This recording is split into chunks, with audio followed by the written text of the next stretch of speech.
how to remove Facebook account from another phone.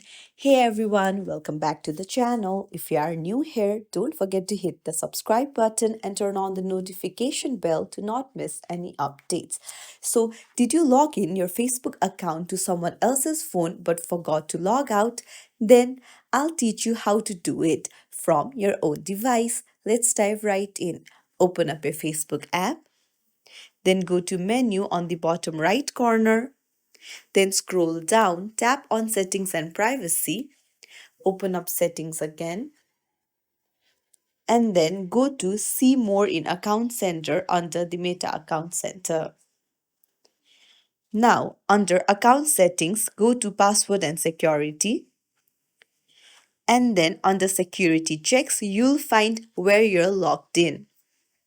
Now, currently, I'm only logged in into this device, so there is no option to log out. But if you are logged in into multiple devices, you'll find where you want to log out from. You just have to tap on log out and you'll be logged out from the device. It's as simple as that.